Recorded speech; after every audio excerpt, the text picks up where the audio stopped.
Ano itong nakarating sa aming balita na nakikipag-date ka daw sa Floyd na yon? Sino naman po ang nagsabi niyan sa inyo? Mga tao talaga ngayon Walang magawa kundi mangialam sa buhay ng ibang tao. Hindi na importante kung sino nagsabi. Tinatanong kita kung totoo ba. Hindi po yun totoo, Tay. Parang nakausap ko lang ng isang beses yung tao Ginawa na agad ng ibang kwento. Tsaka, ang bata pa nun. Mabuti naman kung ganon. Mag-focus ka na lamang sa trabaho mo at sa mga anak mo. Opo, alam ko naman yun Kita nyo nga na halos magkandakuba na ako sa paghahanap buhay Para lang masustentuhan ko mga anak ko. Dapat lang naman. At isa pa, ngayon ka lang naman bumabawi sa mga anak mo. Ilang taong ka ding walang trabaho. Hindi lang naman po ako ang dapat nagsusustento sa mga anak ko. Dapat yung ama din nila. Hindi naman nagkukulang si Luis sa mga anak nyo. Kaya nga nasa kanya Dahil sabi mo nga gusto mo rin magtrabaho. Samantalang hindi ka naman nag-aalaga sa mga anak mo rito. Mabuti na rin po yung nasa kanya para maranasan niya ang hirap ng pag-aalaga ng mga bata. O siya, magpahinga ka na. Alam kong pagod ka sa trabaho. Pagod na nga po sa trabaho, stress pa dito sa bahay. Paano ka naman na-stress? Paano ka naman may stress dito sa bahay, ha? Wala ka namang iniintindi kundi sarili mo. Na-stress ka ba dahil tinanong kita tungkol sa Floyd na yon? Ay, sige po, Tay. Magpapahinga na po muna ako. Tawagin niyo lang po ako kapag kakain na. Mabilis ko nang tinalikuran ng Itay bago pa siya makapagsalita muli. Naiiling naman na sinundan pa niya ako ng tingin. Pagpasok ko sa kwarto ko, agad ko yun nilak at pabagsak na nahiga sa kama. Ilang minuto rin na nasa ganun akong posisyon bago bumangon at nagbihis. Hiwalay ako sa asawa at may 3 kaming anak. Kasalukuyang nasa koleyo na ang panganay namin. Mahigit 10 taon din kami nagsama ni Luis bago nagpa siyang maghiwalay. Bata pa kami nung magsama. Hindi ko alam kung dahil ba nawala na yung init ng pagmamahal namin sa isa't isa. Kaya napapadalas ang away namin noon. Hanggang nagpa siya kaming maghiwalay na lang. Kaysa ang mga anak namin ng labis na maapektuhan. Naiwan sa pangangalaga ko ang mga anak namin. At bumalik ako sa poder ng mga magulang ko. Habang siya naman sumusuporta sa mga anak namin. Sa mga unang taon, hinihiram niya ang mga bata. Hanggang nagdesisyon ako na iwan na lang sa kanya ang mga bata para makapagtrabaho ako.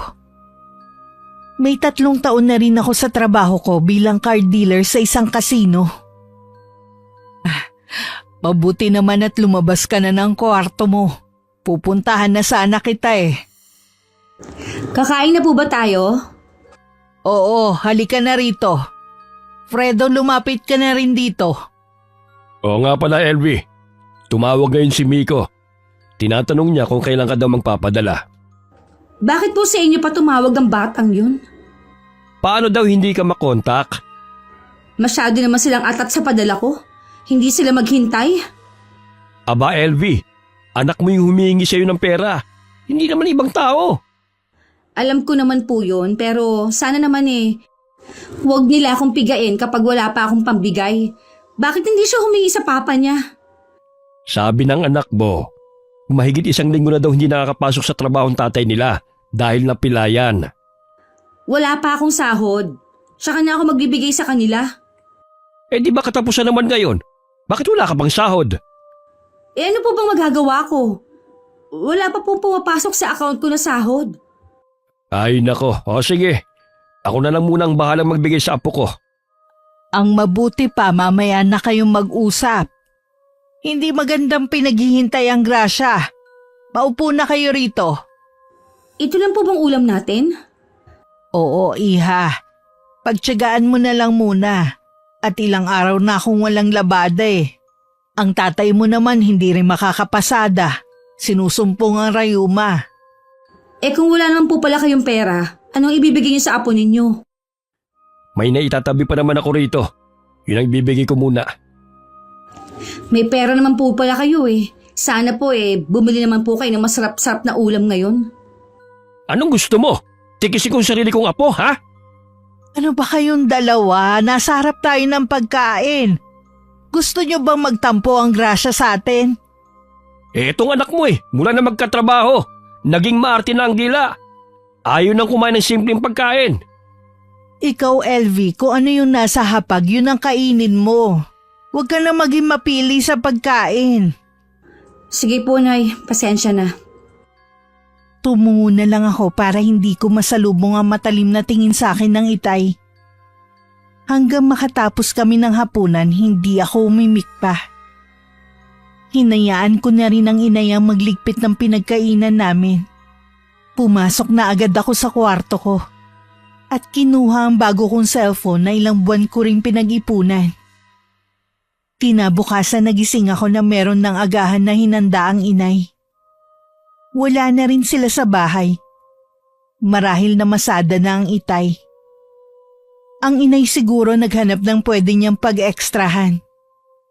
Kahit kasi may mga edad na mga magulang ko, masisipag pa rin sila magtrabaho. Sa pagkakaalam ko may pensyon na ang Itay. Pero wala siyang sinasabi kung saan niya ginagamit yon. Pagkatapos ng trabaho ng araw na yon, nagkita kami ni Floyd. May 2 buwan pa lang kami magkarelasyon. At kami lang ang nakakaalam. Thank you sa regalo mong cellphone, ha? Wala yon. Basta ikaw. Siya nga pala. Hindi mo na ba talaga nakita pa yung cellphone mo? Hindi na Sabi ng mga kapatid ko, baka daw ibinenta na nung nakakuha. Ikaw naman kasi, napakaburara mo rin sa gamit. Kung saan-saan mo pinapatong. Ang dami kasing bisita nun Ang natatandaan ko lang, naipatong ko lang yun sa lamesa. Huli na nung maalala ko. Sa susunod ha, mag-iingat ka na. Hindi birong mawala ng cellphone ha. Ingatan mo yan, ang mahal ang bili ko dyan. Huwag ka mag-alala. Kapag nakapagtrabaho na ako, babayaran ko to sa'yo. Wala naman akong balak na pabayaran yan, kaya nga regalo Nakakahiya naman kasi sa'yo Ikaw na nga ang laging taya tuwing lumalabas tayo. Di bumawi ka kapag may trabaho ka na. Promise, babawi ako sa'yo. O paano? Tara nang umuwi, baka hinahanap ka na sa inyo Sayang, hindi kita pwedeng ihatid sa bahay niyo. Hindi talaga pwede dahil kung hindi, malaking gulo ang mangyayari. Alam ko naman yun Bakit ba kasi hindi ka nalang hayaan ng mga magulang mo? Nasa tamang edad ka na rin naman Hanggat nasa poder nila ako, kailangan ko pa rin sumunod sa kanila. Okay, sabi mo Sa iisang barangay lang kami nakatira ni Floyd. Kung kami lihitimong taga ron sa lugar, dayo naman sila ng pamilya niya. Pero may ilang taon na rin naman sila sa lugar namin. Katunayan doon na rin nagkapamilya ang iba niyang mga kapatid. Kay Floyd ko lang naramdaman ang kaligayahan na kailanman hindi ko naranasan sa dati kong asawa. Bagamat wala siyang trabaho sa ngayon, nangako naman siyang babawi sa susunod. Pagdating sa bahay, tambak ang parcel na naghihintay sa akin. Sabi ng inay siya muna ang nagbayad sa mga yun. Teka, akala ko ba wala kang pera? Bakit ang dami niyan? Kailangan ko po to para sa trabaho ko. Alam niyo naman na ganda rin ang puhunan ko. Mabuti nga, natanggap ako sa trabaho kahit may edad na ako. Salamat na lang sa backer ko. Napansin ko lang mula na magkaroon ka ng trabaho. Tila nakalimutan mo na may mga anak ka. Para kang dalaga kung umasta ngayon. Masama po ba? Naunahin ko naman ang sarili ko? Hindi ko naman sinabi na wag mong intindihin ang sarili mo. Pero sana naman unahin mo pa rin ang mga anak mo. Nay, may tatay naman sila Una, obligasyon niya na ibigay ang mga pangangailangan ng mga anak namin bago ako magbigay. Hay, noon pa naman lagi na lang sarili mong kapakanan ang iniisip mo. Kaya hindi malapit sa'yo mga anak mo Wala po akong pakialam kung mas gusto nila ang tatay nila. Mabuti nga dun sila, kesa naman sa iintindihin ko pa sila. Kung makapagsalita ka parang hindi ka ina.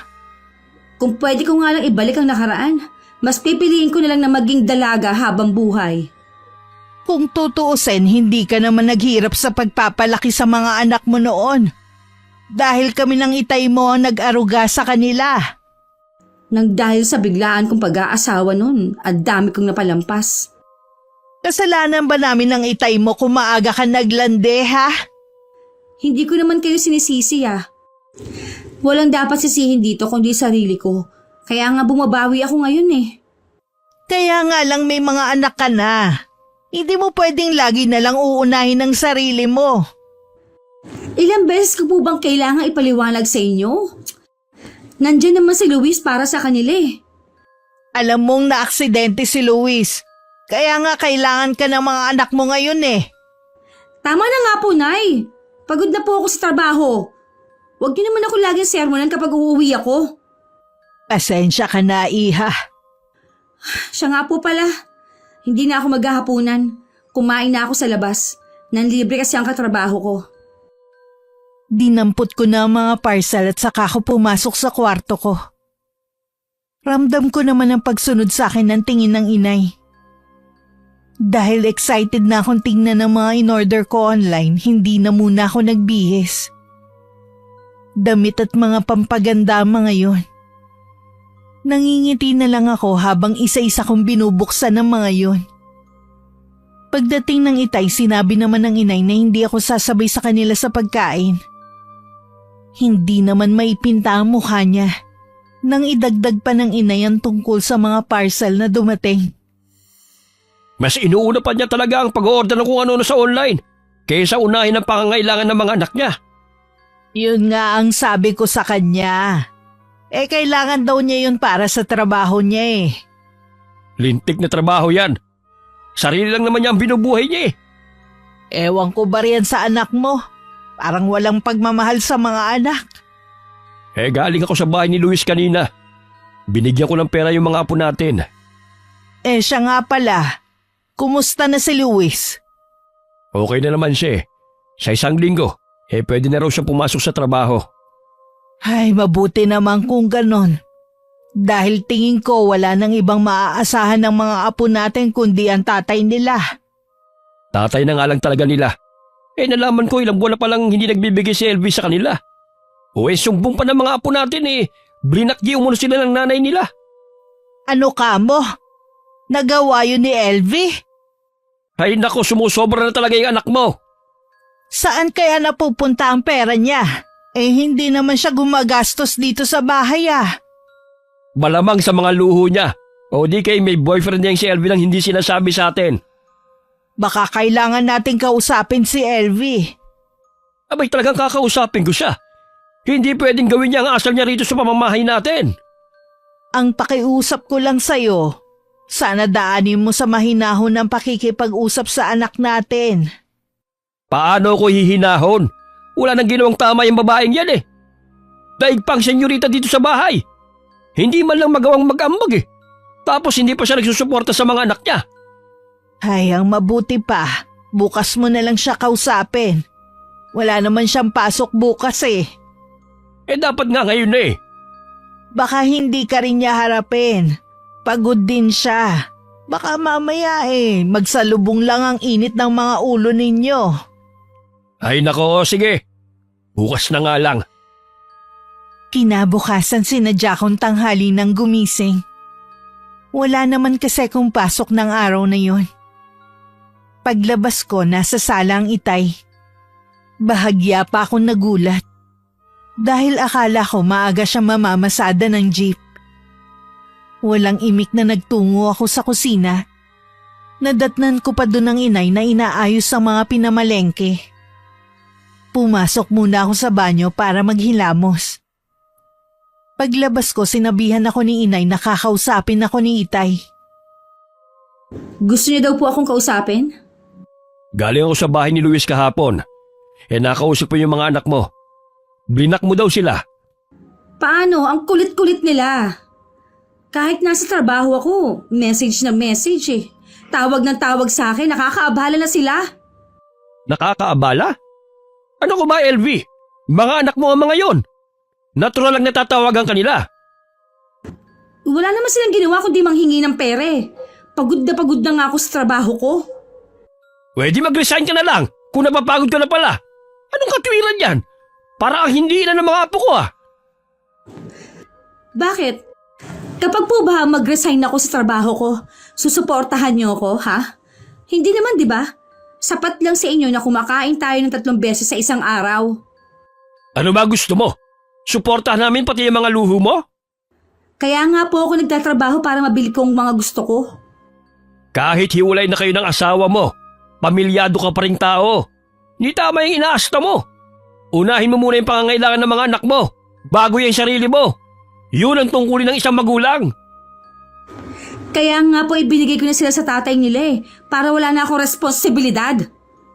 Masyado ko talagang makasarili. Oo na! Makasarili ako, makasarili. Masama po bang bumawi naman ako sa sarili ko, ha? Marami naman na ako ng sakripisyo, Eh sino ba kasi may sabi sa'yo na mag-asawa ka na maaga? Tinutulan namin ang pag-aasawa mo noon dahil iniisip namin na masyado ka pang bata. Pero anong ginawa mo? Nakipagtanan ka kay Luis. Pinagsisisihan ko na ang padalos-dalos kong desisyon noon. Pues huli na. Hindi mo na pwedeng ibalik ang nakaraan. Nandyan ang mga anak mo. Obligasyon mo silang suportahan. Wala na akong pakialam sa kanila. Gusto ko na unahin ang sarili kong kaligayahan. Sawang-sawa na ako sa obligasyon ko sa kanila. Walang hiya ka talaga. Kung ganun din lang naman, mabuti pang lumayas ka na rito.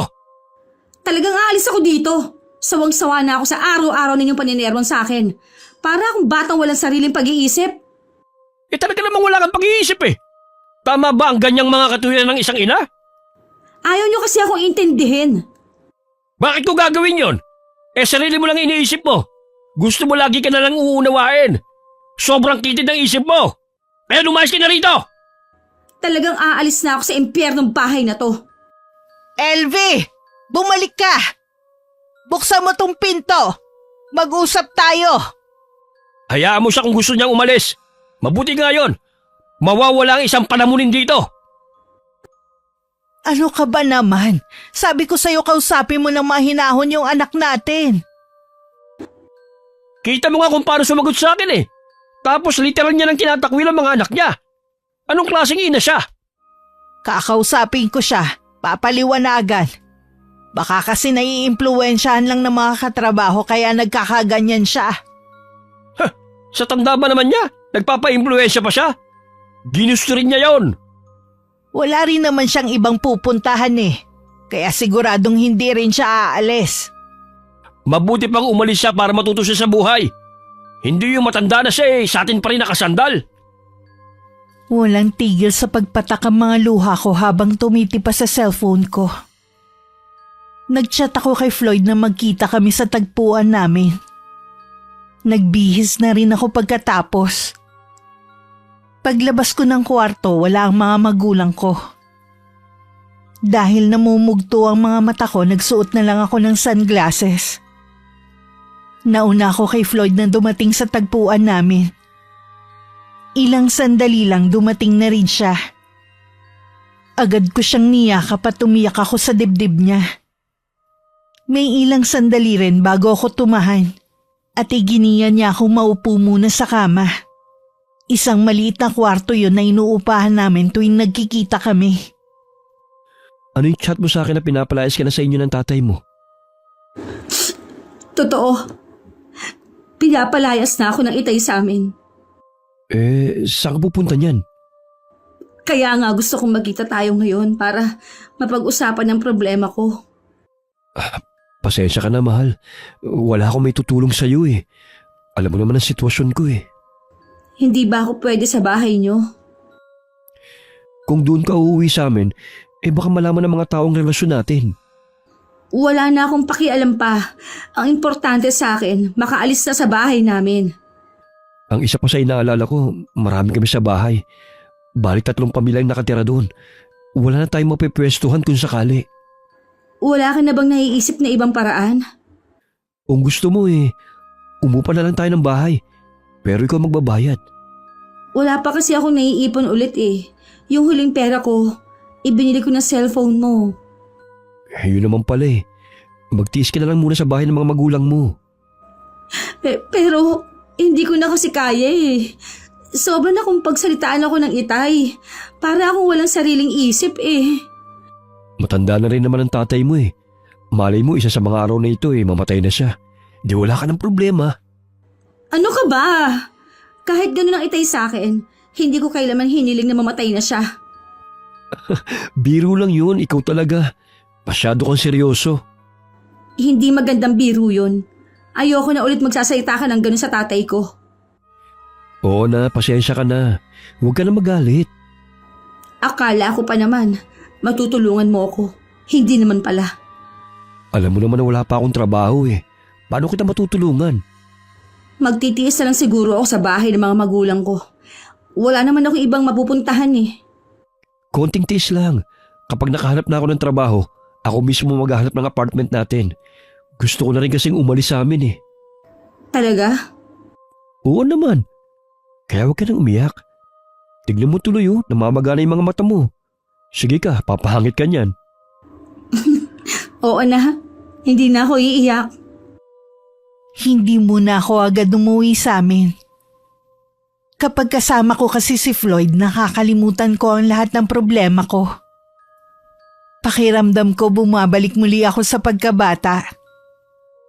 Ilang beses ko nang nahiling na sana talagang dalaga pa ako ng mga sandaling yun. Madilim na nang makauwi ako sa amin. Nasa labas ang inay at halatang hinihintay ako. Hindi ko siya pinansin at tuloy-tuloy lang ako hanggang sa kwarto ko. Sumunod naman ang inay sa akin. Saan ka ba nang galing? Kanina pa kita hinihintay eh. Naghanap po ako ng apartment. May nahanap ka ba? Wala po. Makakahanap din siguro ako sa ibang araw. LV anak, huwag ka nang umalis. Tatatlo na nga lang tayo dito, aalis ka pa. Mabuti nga po na umalis na lang ako para hindi ako yung laging nakikita ni tatay. Nag-aalala lang naman siya sa iyo eh. Tsaka isa pa, hindi na maganda ang ginagawa mo. Para ka nagbubuhay dalaga sa inaasal mong yan eh. Pati mga anak mo gusto mo nang alisin sa buhay mo. Tama ba yun? Gusto ko naman po maranasan na maging masaya.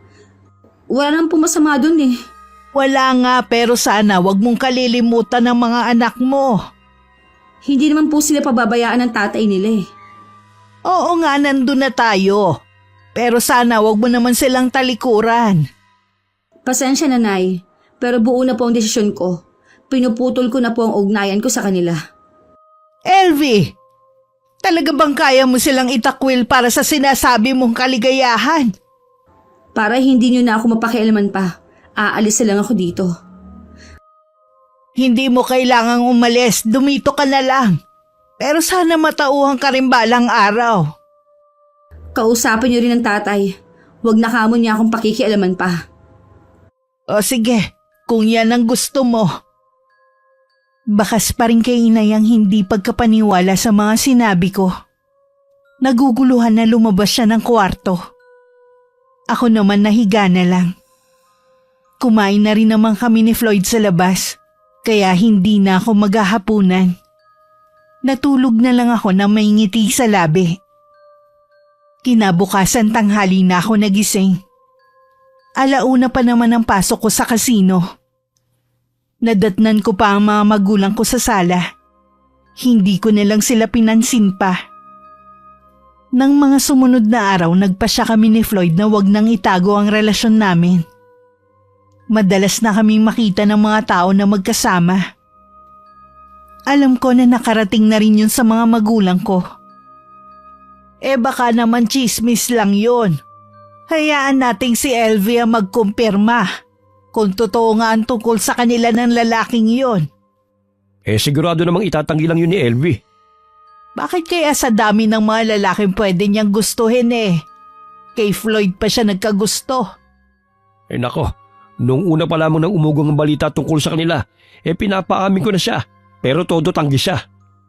Ano bang mapapala niya doon? Bukod sa tambay at walang trabaho, masyadong bata ang lalaking yon para sa kanya. Wala akong tiwala sa lalaking yon. Baka dahil sa kanya, kaya ayaw na magsuporta ni Elvie sa mga anak niya. Hindi malabong tama ang iniisip mo. Hindi ko lang ito binanggit sa'yo pero nung isang araw, pumasok ako sa kwarto niya. May kailangan kasi kong sabihin sa kanya. Nakita ko ang mga bagong damit panlalaki at mga brief. Nako, malamang para kay Floyd yun. Ang kapal talaga. Nagagawa niyang bilhan ng lalaking yon kesa sa sarili niyang mga anak. Hindi ko na talaga alam ang gagawin ko sa anak natin. Bakit nahuhumaling siya sa lalaking yun?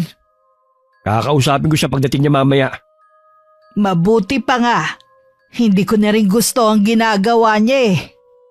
Ay akala ko itututol ka na naman eh. Ayoko lang kasi na parang hindi kayo mag-ama kung mag-usap. Usapin mo pa rin siya ng mahinahon para hindi kayo nagsisigawang dalawa. Depende yun sa sagot ng anak mo. Kilala mo naman ako eh. Madali mag-init ang ulo ko kapag sinasagot-sagot ka ng pabalang. Ikaw na lang kasi ang bahalang magpasensya sa anak mo. Pasado 11:00 na ng gabi nang makauwi ako. Hinatid ako ni Floyd gamit ang motor na ako ang naguhulog.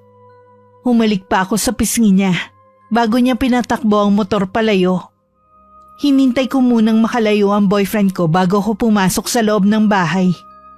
Nagulat pa ako nang makita na gising pa ang mga magulang ko. Bakit gising pa po kayo? Hindi maganda sa inyo nagpupuyat. Talaga nga palang totoong kumakalat na balita tungkol sa inyo ng lalaking yon. Ano naman po kung totoo? Wala namang masama. Anong wala? Gaano mo makakilala ang lalaking yon ha? Mas kilala ko po siya kaysa sa inyo. Babait po si Floyd at mahal niya ako. Kaya ba ikaw ang gumagastos sa kanya? Hindi po. Bakit ko naman po siya gagastusan siya ang lalaki. Huwag ka na nga magsinungaling pa. Wala naman trabahong lalaking yun eh. Kaya paano siya ang gumagastos tuwing lumalabas kayo? Huwag niyo lang alam po kaming pakialaman ni Floyd. Wala lang po siyang ginagawang masama sa inyo ha. Subukan mong talikuran kami. Kakalad ka rin kita palabas ng bahay na ito. Wala akong pakialam kung 10 oras na ng gabi at may mabulahaw tayong ibang tao. Matanda na po kayo, Tay. Alam ko na po ang ginagawa ko. Matandang walang pinagkatandaan. Kung ganyan din lang naman ang tingin niyo sa akin, bakit pa kayo nangingialam sa akin? Iha, nagmamalasakit lang kami sa'yo ng tatay mo. Ayaw ka naming mapahamak. Layuan mo na ang lalaking yon. Hindi maganda ang reputasyon niya sa lugar natin. Hindi ko po siya lalayuan. Nagmamahalan po kami ni Floyd. Ginagamit ka lang ng taong yon dahil may trabaho ka. Kilala ang lalaking yon na mahilig manghutot. Hindi mo ba alam yon? Hindi po yan totoo, Nay. Hindi niyo naman kilala yung tao para pagsalitaan niyo ng ganyan. Talagang nabulag ka na sa maling pagmamahal mo sa lalaking yon. Kahit ata isang palpas sa iyong katotohanan, wala kang paniniwalaan kundi ang lalaking yon. Iiwang ka rin niya kapag wala na siyang mahihita sa'yo. Makinig ka naman sa amin, anak. Kami ang tunay na nagmamahal sa'yo. Hindi totoo yan. Sinisiraan lang ng mga tao si Floyd. Paano kasi naiinggit sila dahil ako ang niligawan niya at may lahal? Gaano ba siya agwapo para pag-agawan? Iniisip mo pang naiinggit lang ang mga taong tunay na nakakilala sa lalaking yon? Magising ka nga! Isang oportunista lalaking yan! Uubusin lamang niya ang pera mo at saka kaiiwan! Patutunayan ko po sa inyo na mali kayo ng akala sa kanya. Mahal niya ako. Mas higit niya akong minahal kesa kay Luis. Nagawa mong itakwil ang mga anak mo dahil sa lalaking yon? Oo! Dahil siya ang tunay kong kaligayahan, hindi ang mga anak ko. Hindi ako nagsisisi na si Floyd ang pinili ko kesa sa mga anak ko. Wala akong kaalam-alam na nandun pala sa bahay ang mga anak ko. Naroon sila para sana kausapin ako. Narinig ng panganay kong si Miko ang lahat ng mga sinabi ko. Hanggang pumasok ako sa kwarto ko, hindi ko pa rin nalaman na nasa kabilang kwarto lang sila. Umiiyak dahil sa sama ng loob. Kinabukasan maaga na rin gumayak ang tatlo kahit pinipigilan sila ng mga magulang ko. Noong mga oras na yon, mahimbing pa rin akong natutulog. Sa murang edad nangako ang anak ko na kahit kailan, hindi na muli makikipagkita sa akin. Mali yatang pumayag tayo na pumunta ang mga bata rito. Narinig tuloy nila ang mga sinabi ng mama nila. Naaawa na rin ako sa mga apo natin. Tuwing pumupunta ako sa bahay ng kanilang ama, lagi nilang tinatanong ang mama nila. Labis silang nasaktan kagabi, lalo na si Miko. Ay nako, sana wag pagsisihan ni Elvie ang ginawa niyang pagtalikod sa kanyang mga anak. Sasabihin ba natin kay Elvie? Wag na muna siguro. Wala rin naman kasing buting maidudulot kung sakali. Kakausapin ko na rin si Luis. Bakit hindi na lang kaya si Floyd ang kausapin mo? Gagawin ko talaga yan. Umahanap lang talaga ako ng tiyempo. Sana makinig siya sa'yo. Layuan na niya si Elvie. Kung hindi siya susunod sa akin, kakausapin ko ang mga magulang niya. O baka makagawa ko ng isang bagay na alam kong pagsisisihan ko rin balang araw. Pinuntahan ng araw na yun ng Itay ang dati kong asawa. Labis din ang galit sa akin ni Luis dahil sa sinabi ng mga anak namin. Nagpasya na rin siyang huwag papuntahin ng mga bata sa bahay. Kung gusto raw makita at makasama ng magulang ko ang mga apo, sila daw ang pumunta ron. Tuluyan na rin tinatapos ng asawa ko ang ugnayan nila mag-aama sa akin. Hindi naman maganda ang araw ko sa trabaho. Sinisingil na kasi ko sa inutang kong pera sa dalawa kong katrabaho. Kahit kasi malaki ang sahod ko, kulang pa rin dahil sa mga luho ni Floyd. Hindi ka pa ba nakakahanap ng trabaho? Tumigil na ako sa paghahanap. Kasya naman para sa atin yung kinikita mo eh. Hindi ka na naman nagbibigay sa mga anak mo, di ba? So, bakit pa ako maghahanap ng trabaho? Mas okay pa rin kasi kung meron kang trabaho. May utang kasi ako sa mga katrabaho ko eh. Naniningil na sila. Kung ibibigay ko yung buong sahod ko ngayong katapusan, wala na akong panghulog sa motor. Bakit ka naman kasi nagkautang sa mga katrabaho mo? Yun ang ginamit mo nung naghanda ka ng birthday mo. Sabi ko naman kasi sa'yo, pwede naman kumain nilang tayo sa labas para tipid pero gusto mo maghanda at magpainom. Gawan mo na lang ng paraan. Kaya mo naman yun eh. Ikaw pa. Ano pa nga bang magagawa ko? Huwag mo munang problemahin yan. Tara muna sa bahay. Tsaka na lang, wala akong ipapasalubong sa mga kapatid at magulang mo eh. Wala akong pera dito eh. O sige, dito na lang muna tayo magpalipas ng oras. Hanggang sa makauwi ng bahay, iniisip ko kung saan ako uutang ng perang ipambabayad din sa utang. Naabutan ko ang inay na nagbibilang ng pera. Sinulyapan lang niya ako sandali bago ibinalik ang atensyon sa binibilang na halos lilibuhin lahat. Nagkunwari naman akong kumukuha ng tubig sa pitchel at saka naupo malapit sa kanya. Ang dami naman po niya na. Kaino galing? Ito. Galing sa tatay mo at yung iba galing sa mga kapatid mo. Yan po ba ang budget dito sa bahay? Hindi. Ibibigay ko to sa mga anak mo. Allowance nila ngayong buwan. Ang laki naman po niyan. 3 sila. At college na si Miko. Tama lang to sa kanila. Kahit na po, masyado pa rin malaki yan. Wala po bang trabaho ang ama nila? Meron. Pero kami na ang aako sa obligasyon mo sa kanila. Total wala ka ng pakialam sa kanila eh. Mga anak ko pa rin naman sila. Hindi ko lang po talaga kaya magbigay ng suporta sa kanila. Dahil mas gusto mong suportahan ng lalaking yon kaysa sa sarili mong mga anak. Ay, hindi ko naman po kayo pipigilan na bigyan sila ng pera eh. Pero sana po, magtira naman kayo ng para sa inyo. Handa kami magsakripisyo ng tatay mo para sa mga apo namin na hindi mo kayang gawin. Oo na po. Masama na akong ina dahil hindi ko kaya magsakripisyo para sa kanila. Mabuti alam mo. Namimiss ko rin naman sila eh. Kaya nga po bala ko silang tawagan. Huwag mo nang gawin. Bakit naman po? Dahil ayaw ka na rin nilang makita at makausap. Galit sila sa'yo. Sinisiraan po ba ako ni Luis sa kanila? Kaya nagagalit ang mga anak ko sa akin? Hindi ka kailanman sinisiraan ni Luis sa mga anak ninyo, LV. Mismong mga anak mo ang nakarinig na itinatakwil mo na sila. Ha? Hindi ko po kayo maintindihan, Nay eh. Ano pong ibig niyo sabihin? Nung gabing hinintay ka namin ng itay mo, dumating ang mga anak mo nung hapon.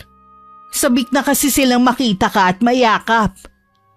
Kung alam lang namin ng itay mo na masasaktan lang sila sa pagpunta nila rito, sana hindi na lang kami pumayag na pumunta sila.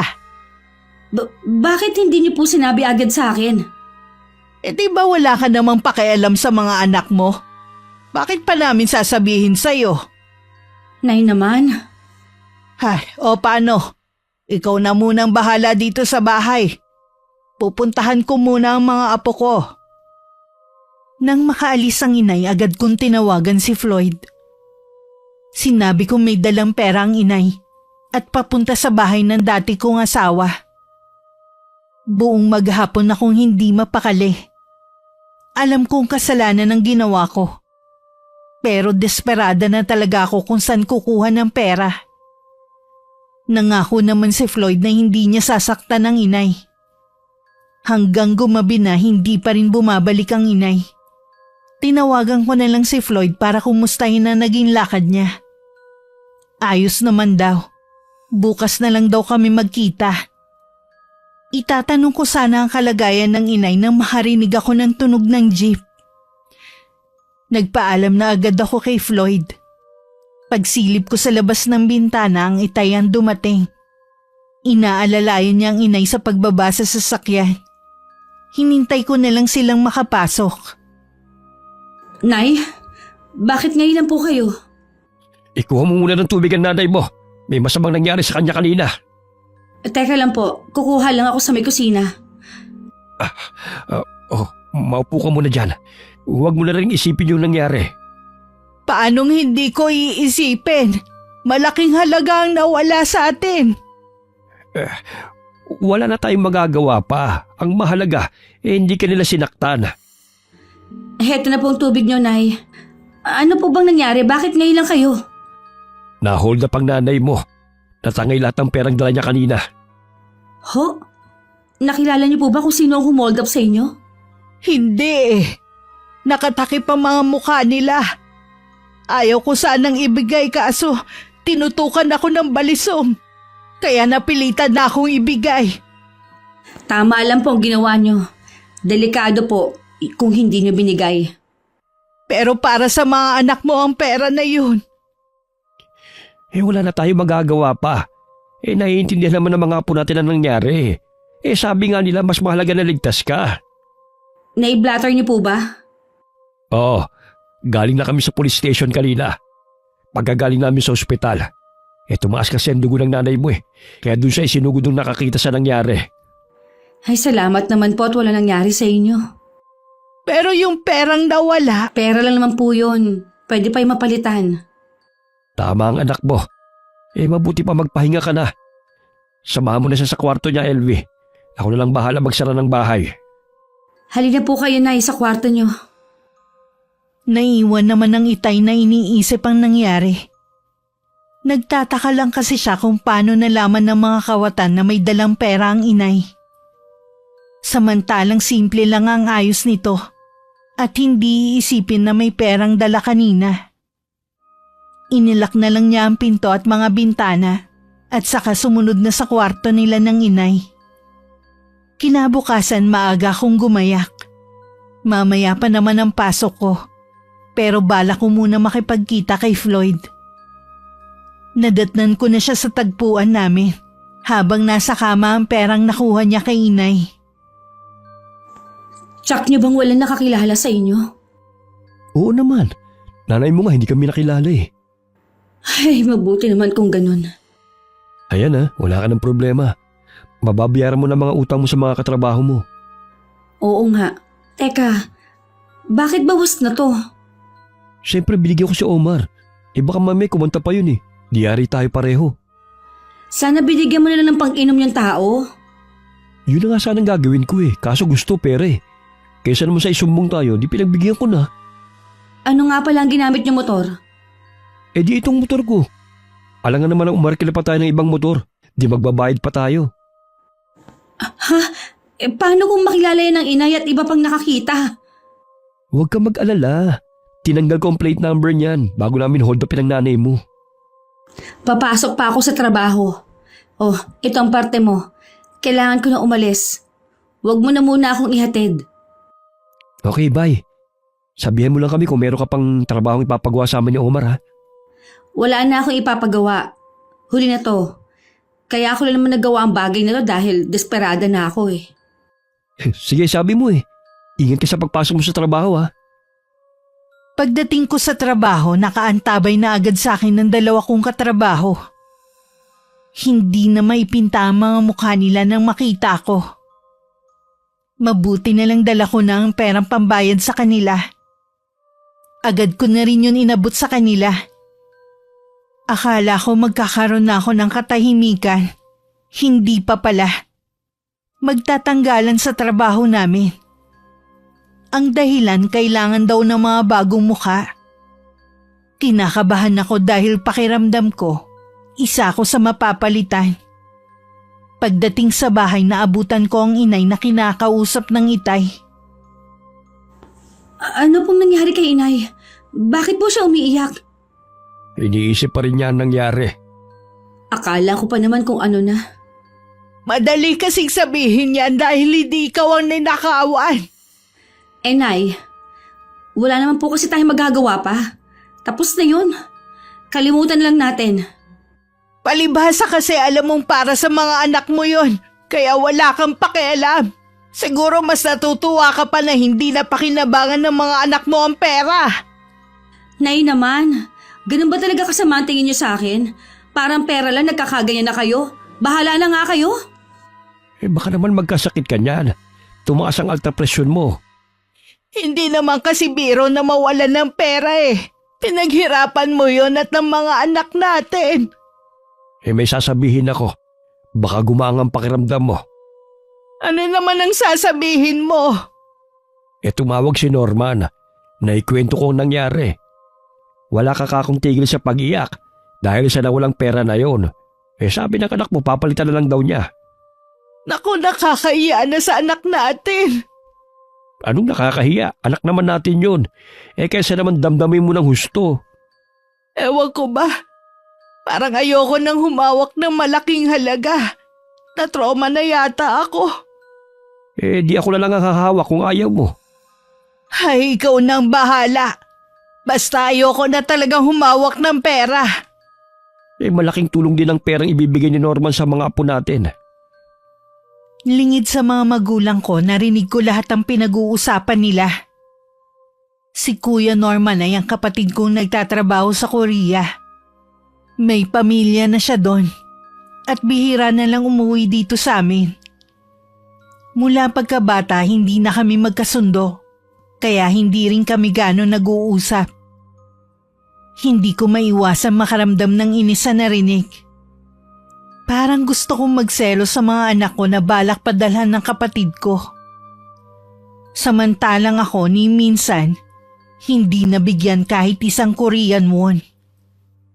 Kinabukasan wala akong kaalam-alam na pupuntahan ng itay si Floyd para kausapin. Nasa tapat ng isang tindahan si Floyd, kasama ang 3 niyang tropa. Dinig na dinig ni itay na ako ang pinag-uusapan nila. Ipinagmamalaki kasi ni Floyd kung paano ako madaling utuin. Halos mabaon na nga daw ako sa utang para lang maibigay ang lahat ng luho niya. Nalaman din tuloy ng itay na kinuhanan ko din siya ng motor.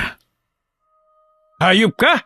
Sinasabi ko na nga gusto mo lamang perahan ng anak ko. Mang Fredo, kayo po pala. Oh, ako nga. Ang tatay ni Elvie. Nagkamali po kayo nang narinig nyo. Iba po ang pinag-uusapan namin. Di ba mga kasama? Huwag ka na magkaila pa. Dinig na dinig ko ang pinag-uusapan nyo. Ipinagmamalaki mo pa talaga sa mga kaibigan mong ginagawa mong panggaganyo sa anak ko? Napakasama mo. Anak niya naman po mapilit eh. Katunayan nga po niyan eh. Noon ko pa gusto makipaghiwalay sa kanya. Bakit gusto mo nang hiwalay ng anak ko? Dahil sawa ka na? Wala ka nang mahuthot? O baka naman meron ka na namang bagong biktima? Noon pa wala na talaga akong tiwala sa pagmumukha mo. Ang laki-laki ng katawan mo. Hindi ka magbanat ng buto. Dahan-dahan po kayo sa pananalita nyo. Huwag niyo ako ipahiya sa mga kaibigan ko. Hindi niyo ako kilala. Tama lamang sa'yo mapahiya dahil manggagancho ka. Ikaw ang hindi nakakakilala sa akin. Tama na po, Mang Fredo. Baka makalimutan ko matanda kayo. Bakit? Anong gagawin mo, ha? Ikaw pa ang may gana manakot, ha? Hindi po ako nananakot. Sinasabi ko lang ang pwede mangyari. Animal ka. Hindi ka lamang pala oportunista. May pagkakriminal ka rin. Huwag mo akong dali sa pananakot. Hindi mo alam kung anong kaya kong gawin. Umuwing nagingit-ngit sa galit ang Itay sa bahay. Sa kabila ng galit niya kay Floyd, nang ibabaw naman ang awa niya para sa akin. Hindi makapaniwala ang Itay na halos lahat ginawa ko para sa binata. Sinabi naman ng Itay kay Inay ang lahat ng nalaman niya. Maski ang Inay nakaramdam ng awa sa akin. Hindi kaya nagayuma ang anak natin kaya siya sunod-sunuran sa lalaking yon. Naisip ko rin ang bagay na yan eh. Kaya siguro hindi siya makawala. Walang ya talaga ang lalaking yon. Dumayo pa talaga sa lugar natin para magkalat lang ng lagim. Marami rin akong nalaman tungkol sa lalaking yon sa pagtatanong ko. Ugali na pala talaga niyang gatasan ng mga babae. Nakakapagtaka lang na marami ang nagkakagusto sa kanya. Samantalang hindi naman siya gwapo. Kaya nga naisip ko na baka nagayuma ang anak natin eh. Ano kaya siya makakawala sa gayuman ng lalaking yon? Maaring simpleng orasyon lamang ang ginawa niya. Maaring gumamit siya ng litrato, kandila, asin at karayom para mahulog sa patibong niya si Elvie. Ay, ang kawawa kong anak. Ipaubaya mo na lamang sa akin ang gagawin. Ako na ang bahala. Bilisan mo lang, baka mamaya hindi na natin maagapan ng anak natin. Binanggit sa akin ni Floyd ang ginawang pagsugod sa kanya ni Itay. Galit na galit siya at gusto niyang gantihan ng Itay. Hindi raw siya matatahimik hanggat hindi siya nakakagante sa pamamayan nito sa kanya. Pilit ko naman siyang pinapakalma. Pero kahit anong gawin ko at sabihin, hindi ko siya mapakalma. Matanda naman na ang Itay, pagpasensyahan mo na lang. Walang matanda-matanda sa akin. Tatay ko nga hindi ako pinapaya katulad ng ginawa niya eh. Anong gusto mo, sakta ng Itay ko? Higit pa doon ang gusto kong gawin sa kanya. Tama na naman, Floyd. Kalimutan lang natin na nangyari. Kakausapin ko rin ng Itay pag uwi ko mamaya. Pagsasabihan ko siya. Hindi nga ako matatahimik eh. Hanggat hindi ako nakakagante. Ay, bahala ka na nga sa gusto mong gawin. Talagang bahala ako. At ikaw, kailangan mong sumunod sa ipag-utos ko. Dahil kung hindi, iiwan na kita. Wag, Floyd! Hindi ko kakayanin mawala ka sa akin. Lahat gagawin ko. Huwag mo lang akong iwan. Dahil nakayakap ako kay Floyd, hindi ko na nakita ang malademonyong ngisi na gumuhit sa kanyang labi. Tutulman ako sa balak niyang gawin. Tila naging sunod-sunuran pa rin ako sa kanya. Puro tango lang ang ginagawa ko bilang pagsang-ayon sa kanya. Pag-uwi ko sa bahay, agad kong sinita ang Itay sa ginawa niya kay Floyd. Bakit ka sa akin nagagalit? Baka nakakalimutan mo. Tatay mo pa rin ako. Matuto kang gumalang. Paanong hindi ako magagalit? Binastos niyo yung tao sa harapan ng mga kaibigan niya. Kayo kaya malagay sa katayuan niya, ano kaya mararamdaman ninyo? Mas siya ba talaga ang kinakampihan mo, ha? Natural po, dahil boyfriend ko siya. Ang tingin lang naman sa'yo ng lalaki yun ay gatasan niya. Pera lang ang habol niya sa'yo. Hindi totoo yan. Mahal ako ni Floyd. Kung talagang mahal ka niya, sana siya nagtatrabaho para sa inyo. Hindi yung ikaw ang nagkakandakuba sa kakatrabaho para maibigay mo lamang ang luho niya. Nagkanda utang-utang ka na rin dahil sa kanya. Mabuti pa kasi, kinunan mo ng motor. Samantalang yung mga anak mo ang pinagdadamutan mo. Lahat po gagawin ko para kay Floyd. Kahit ano pang sabihin ninyo, hindi ko siya iiwan. O sige, magpakabaliw ko sa lalaking yon. Mula ngayon, wala na kaming pakialam sa'yo. Tama na yan! Huwag na kayong magsigawan! O itong anak mo hindi marunong rumespeto. Fredo, saan ka pupunta? Mamaya na ako uuwi. Ikaw naman, iha. Bakit ba ganyan ka makipag-usap sa tatay mo? Sumusobra na po kasi siya eh. Ikaw ang sumusobra na. Wala ka ng galang sa aming mga magulang mo. Nang dahil sa lalaking yon, tinalikuran mo lahat. Maging ang mga anak mo. Ano bang pinakain sa'yo ng lalaking yon, ha? Sa kanya ko lang po naramdaman ang tunay na pagmamahal na hinahanap ko. Kalokohan! Hindi ako naniniwala sa sinasabi mo. Alam ko may ginawa sa'yo ang lalaking yon, kaya patay na patay ka sa kanya. Sana lang hindi pa huli ang lahat bago ka matauhan. Marahan kong pinunasan ang mga luha ko. Naupo rin muna ako sandali. Pakiramdam ko kasi nanginginig ang tuhod ko. Huminga muna ako ng malalim. Nang gabing yun, hindi ako makatulog. Iniisip ko ang pinag-usapan namin ni Floyd. Hindi ko alam kung ano ang gagawin ko. Kung susundin ko ba siya o hindi. Sa huli mas nanaig sa akin ang sundin siya. Bago ako matulog, siniguro ko na tinanggal ko sa pagkakalak ang pinto. Nagising lang ako sa komosyon sa labas. Pupungas-pungas pa ako na bumangon. Akma na sana akong lalabas nang may maalala ako. Kaya naman kahit naririnig ko nang sumisigaw ang aking mga magulang, hindi ako natinag sa kinatatayuan ko. Lumabas lang ako ng tahimik na.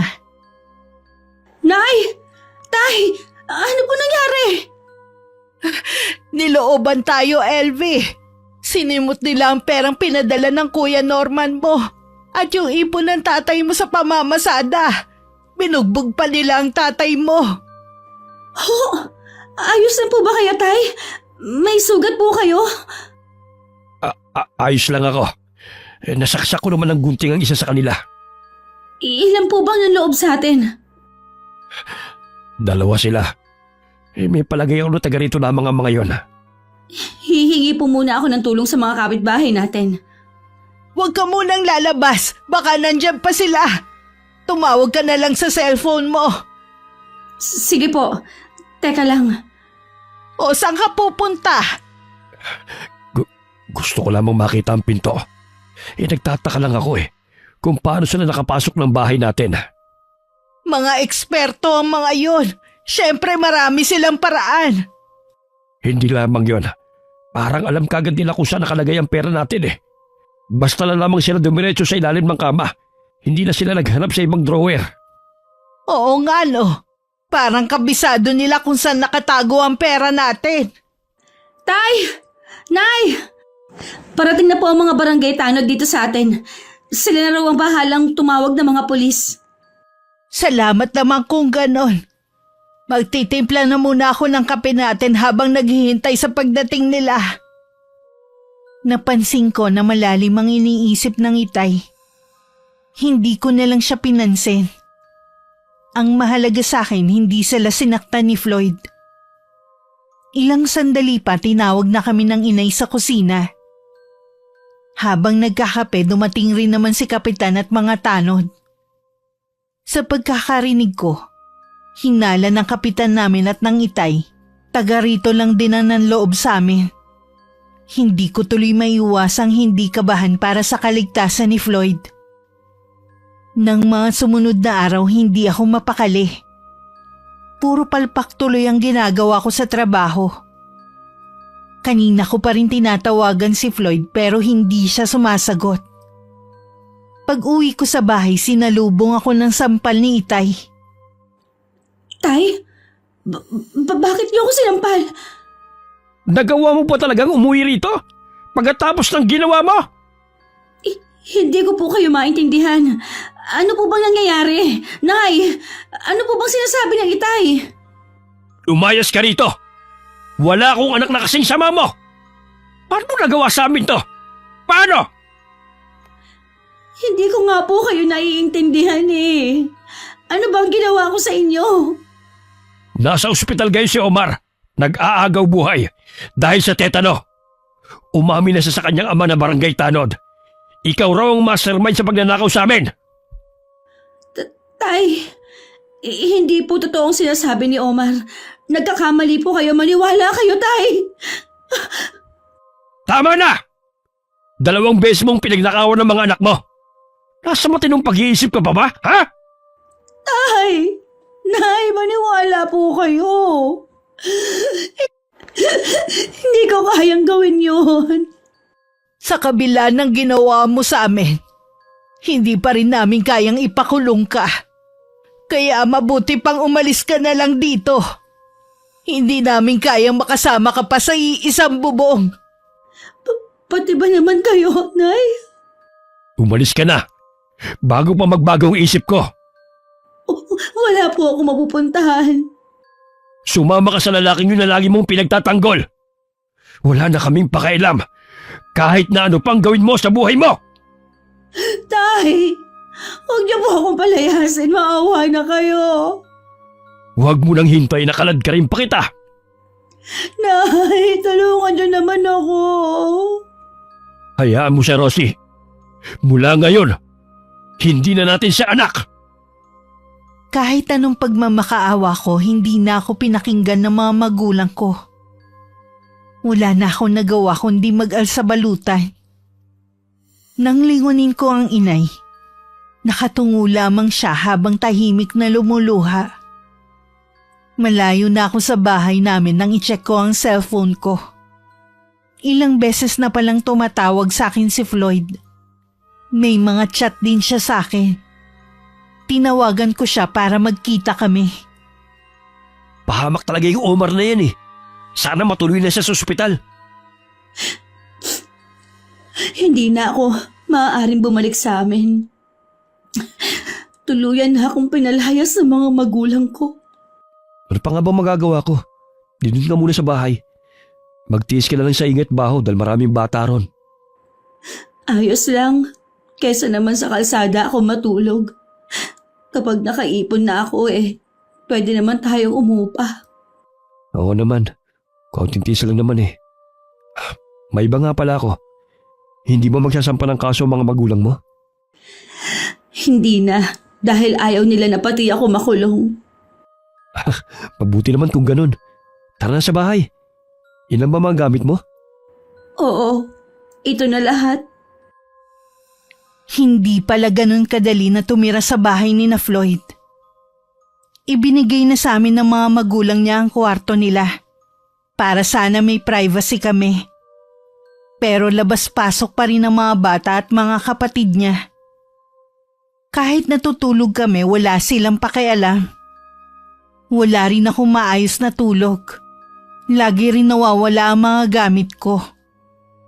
Kulang din ang sahod ko para sa 1 linggo. Dahil kailangan namin mag-share sa mga gastusin sa bahay. Nang hindi na ako nakatiis, kinausap ko na si Floyd. Umalis na lang kasi tayo dito eh. Hindi ko na kayang tumira dito sa inyo. Sabi mo wala kang pera. Paano tayo uupa? Hindi ko na kasi kaya makisama sa pamilya mo. Sa kanila na nauubos ang pera ko eh. Pati mga personal kong gamit pinapakialaman nila. Ang damot mo naman. Para yun lang pwede ka namang bumili. Mahal naman ngayon. Pero kung mahal. Ibig bang sabihin walang karapatang gumamit ng mamahalin ng mga kapatid ko? Ibig kong sabihin, dahil mahal nga, hindi agad ako makakabili. Nakikitira ka lang dito sa amin. Matuto ko sana makisama sa pamilya ko. Nakikisama naman ako sa kanila. Sa kanila lang nga nauubos ang kita ko eh. Ginusto mo na dito tumira, di ba? Gusto mo magsama na tayo. Matuto ko sana mag-adjust sa lahat ng bagay. Ginagawa ko na nga, di ba? Kaya lang masyadong masikip ang bahay na ito sa ating lahat. Pwes ikaw itong maraming reklamo, maghanap ka ng bahay na lilipatan natin. Basta ako, wala akong pera pambayad sa upa.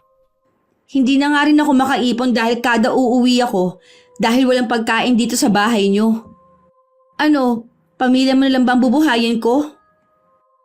Galit na tinalikuran ako ni Floyd. Naiwan naman ako naiiyak na lang sa sitwasyon ko. Hirap na ako. Pero hindi ko alam kung paano ako makakawala sa kinasasadlakan ko. Para kasing may kung anong puwersa ang pumipigil sa akin para makawala sa piling ni Floyd. Dahil sa matinding stress na nararanasan ko, tumanda tuloy akong tingnan. Maliban pa sa malaki ang ibinagsak ng katawan ko. Yun ang dahilan para matanggal ako sa trabaho. Doon na rin nagsimulang ipakita ni Floyd ang tunay niyang ugali, maging ng pamilya niya. Boba ka talaga! Yan lang ang pinapagawa sa'yo? Hindi mo ba magawa ng tama? Pasensya ka na. Nakalimutan ko kasi. May ginagawa pa kasi ako kanina. Dahil sinunog mong sinaing, hindi ka kakain ngayon. Maawa ka sa akin, Floyd. Kanina pa ako walang kain. Wala ka ng silbi sa akin. Kaya mula ngayon, wala na akong pakialam pa sa'yo. Ginamit mo lang pala ako. Oo! Sa tingin mo kaya magugusto ako matandang katulad mo kung wala akong mahihita sa'yo? Ang layo ng edad natin. 37 ka na. Samantalang ako 25 pa lang. Minahal kita. Lahat ginawa ko sa'yo. Nagawa kong talikuran ng pamilya ko. Ang mga anak ko. Walang dapat sisihin kundi ang sarili mo. Nagpakuto ka eh. Masyado mong pinaniwala ng mga buladas ko eh. Hayop ka! Ang sama mo! Pinagsisisihan ko na minahal kita! Magsisi ka man, huli na ang lahat. Kung dati tingin ko kay Floyd ay isang anghel, ngayon ang tingin ko sa kanya ay parang demonyo. Kulang na lang ay tubuan siya ng sungay at buntot. Sa kabila ng ginagawa niyang pagpapahirap sa akin, ginagawa ko pa rin ang lahat para pasayahin siya. Ngunit sadya yatang napakabilis ng karma sa taong maitim ang budi. Umuwi si Floyd na masama ang pakiramdam. Matindi umano ang pananakit ng kanyang tiyan at ulo. Sa kabila ng pag-ahon ng galit ko sa kanya, pinagsilbihan ko pa rin siya. Parang may humahalukoy sa tiyan ko. Sobrang sakit. Hintayin mo lang. E-epekto din ang gamot sa'yo. Pwede mo bang hilutin ang ulo ko? Para kasing minamartilyo eh. Sige, teka lang. Kukunin ko lang yung langis ng nanay mo. Pakibilisan lang. Habang hinahanap ko ang langis, nakita ko ang litrato ko na nasa loob ng malaking garapon na may asin. Meron ding kandila at nakaukit doon ang birthday ko. Para kong unti-unting nagigising sa mahimbing na pagkakatulog. Para saan to? LV! Nasaan ka na ba? Bakit ang tagal mo? Oo, pabalik na ako. Mamaya ako na siguro tatapon. May palagay ako na ito ang dahilan kung bakit hindi ko maiwan-iwan si Floyd. Bakit ang tagal mo? Hindi ko kasi kaagad nakita ang langis eh. Hinanap ko pa kung saan. Hilutin mo na ako, dali. Mainit ka rin pala. Baka kaya ka nakakaramdam ng pananakit ng ulo at yan dahil tatrangkasuhin ka. Siguro nga, dyan sa bunbunan, dinan mo mabuti. Dyan yung sobrang sakit eh. Oo, sige na. Gusto mo bang kumain? Nagluto kasi ng pansit ang ate mo. Sige, ikuha mo ako. Bigla ako nagutom na marinig ko ang pansit. Teka, ikukuha kita. Magdala ka na rin pala ng tubig. Kupad talagang kumilos. Ito na ang pansit mo. Kain na. Ano to? Bakit yan ang dinala mo sa akin? Baliw ka na ba? Ano bang sinasabi mo? Hindi kita maintindihan. Hindi naman pansit yan eh. Mga bulati yan. Tignan mo oh. Gumagalaw-galaw pa. Anong bulate? Wala namang bulate. Pansit yan. Ilabas mo na ang plato na yan. Pati yung tubig. Hindi kita maintindihan. Akala ko ba nagugutom ka? Nagugutom nga ako. Pero wala akong planong kumain ng nakakadiring bulati na yan. Naiiling na lang ako sa inaasal ni Floyd.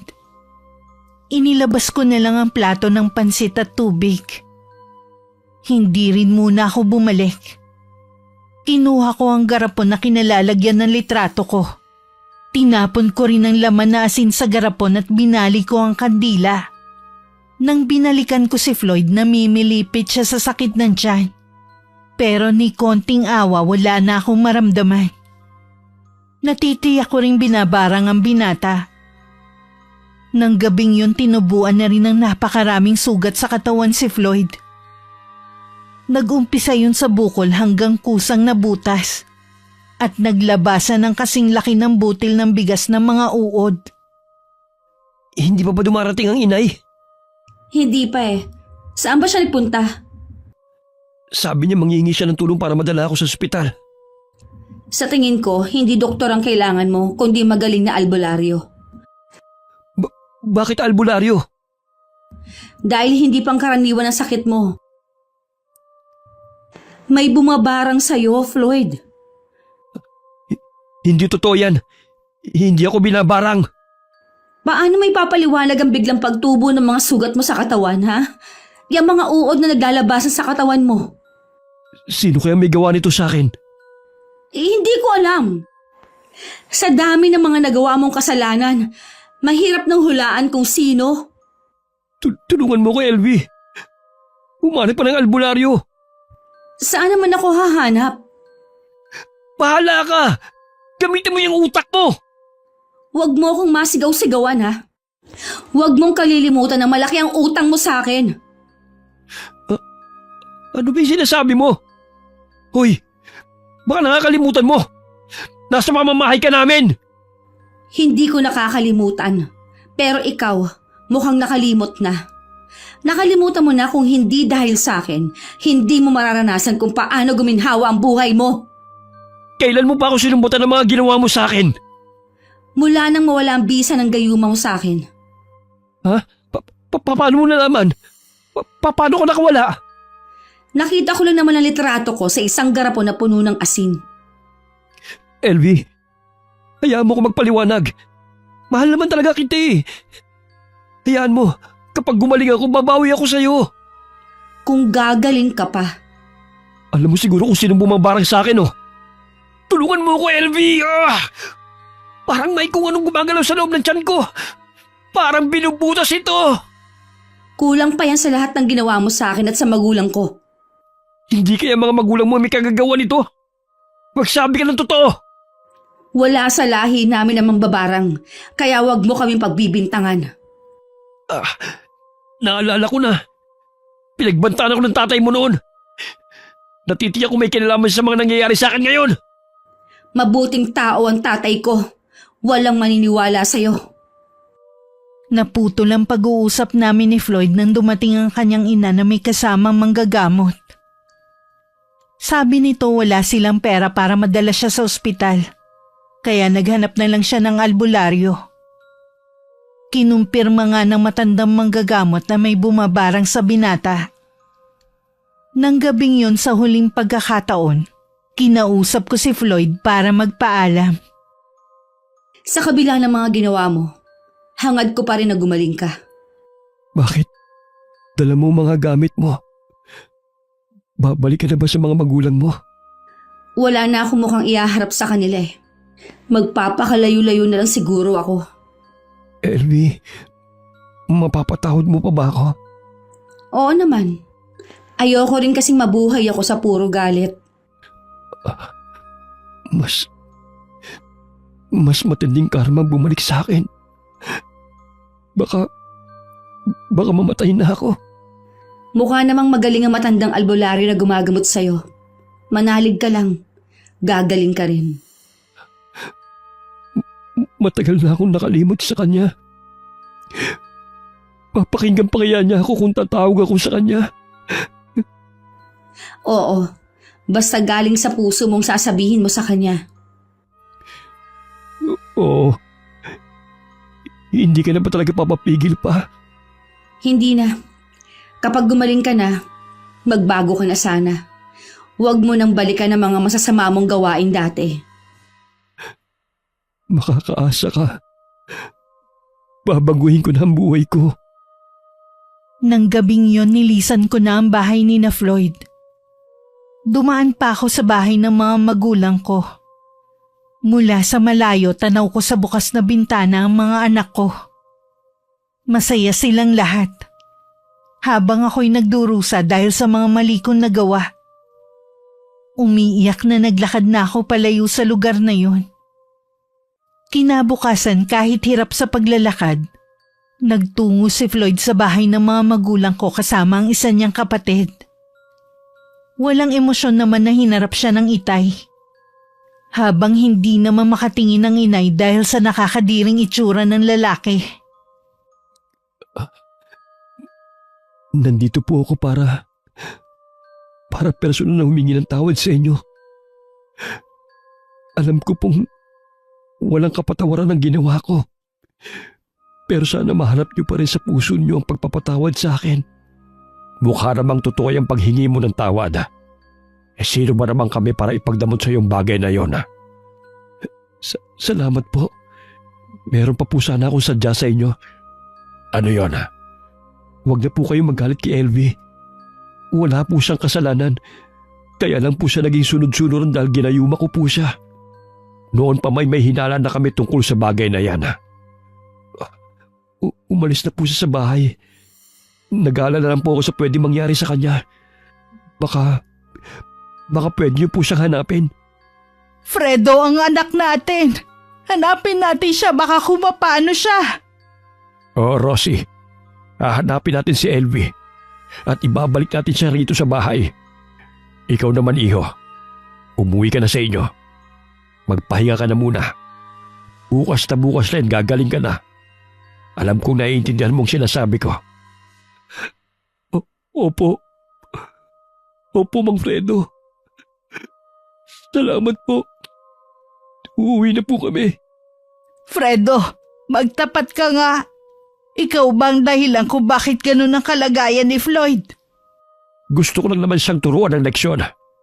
Mabuti nagbago siya bago pa mahuli ang lahat. Pero nangako ka sa akin ay hindi ka nagagamit ng itim na kapangyarihan. Patawarin mo ako, Rosie. Pangako ko sa'yo. Huli na talaga ito. Tuparin mo ang sinabi mong yan. At mangako ka rin na hindi mo ipapasa alinman sa mga anak natin ang kaalaman mo sa barang. Wala akong planong ipasa ang kaalaman kong ito. Isasama ko na rin to hanggang sa aking himlayan. Kinabukasan din gumaling na rin si Floyd sa kakaibang sakit na dumapo sa kanya. Para lamang siya nagdahilan noon. Gaya ng ipinangako niya sa sarili, nagbago na siya. Naghanap siya ng matinong trabaho na maaaring sumuporta sa kanyang pangangailangan at ng kanyang pamilya. Samantala mahigit 1 taon na rin akong hinahanap ng aking mga magulang. Kasalukuyan ako nagtatrabaho bilang maintenance sa isang farm na pasyalan ng mga tao. Iba't ibang klase ng mga halaman ang inaalagaan ko doon. Umuupa lang din ako ng maliit na silid malapit sa trabaho ko. Araw yun na Martes, day off ko. Naglilinis ako ng mga sandaling yon na may kumatok sa pinto. Ganun na lang ang gulat ko na mapagbuksan ko ang mga magulang ko. Anak, ang tagal ka naming hinanap. Kumusta ka na, anak? Ayos lang po ako. Tuloy po kayo. Mukhang maayos ang kalagayan mo rito. Opo. Anak, ang tagal kong pinanabikan na maihakap ka ng ganito. Ganon din po ako. Miss na miss ko na po kayo. Sana napatawad na ninyo ako sa lahat ng mga mali kong nagawa. Matagal ka na naming pinatawad. Umuwi ka na sa atin. Maayos na po ang lagay ko dito. Iniipon ko po ang sahod ko para maibalik ang perang nawala sa inyo. Hindi namin kailangan ng perang yon. Ang kailangan namin ay ikaw, anak. Patawarin niyo po ako, Itay. Hindi ako naging mabuting anak. Hindi rin kami naging mabuting magulang sa iyo. Hinahanap ka ng mga anak mo. Namimiss ka na nila. Totoo po ba? Hindi na sila galit sa akin? Hindi na. Matagal ka na nilang napatawad. Sa wakas, dininig na rin ng Diyos sa matagal ko ng dasal. Mula nang umalis ka, puno na ng kalungkutan ng bahay natin. Hindi na katulad ng dati. Alam ko magkakaroon ulit ng buhay yon kapag bumalik ka na. Opo, sasama na po ako sa inyo. Gusto ko na rin makita at mayakap ang mga anak ko. Muli ko niyakap ng mahigpit ang mga magulang ko, na mahigit 1 taong ko rin pinanabikan na makita at mayakap. Nang araw na yun sumama ko pabalik sa mga magulang ko. Dahil napamahal na rin sa akin ng trabaho ko, hindi ako umalis. Nagpaalam lang ako na magbabakasyon. Dahil mabait ang may-ari ng farm at alam niya ang kwento ng buhay ko, pinayagan niya ako. Bumalik na lang daw ako kung kailan ko gusto. Tinanggap ako ng mga anak ko ng buong buo. Noon ko lang napagtanto na malaki ang nagawa kong pagkakamali dahil tinalikuran ko sila. Nangako ko sa sarili kong aayusin ko na ang pamilya ko. Hindi man kami magkasundo ng dati kong asawa. Pangako ko rin sa sarili na magiging mabuting ina na ako sa aking mga anak. Hindi ko na rin sasayangin ang ikalawang pagkakataon na binigay sa akin ng Panginoon. Wakas,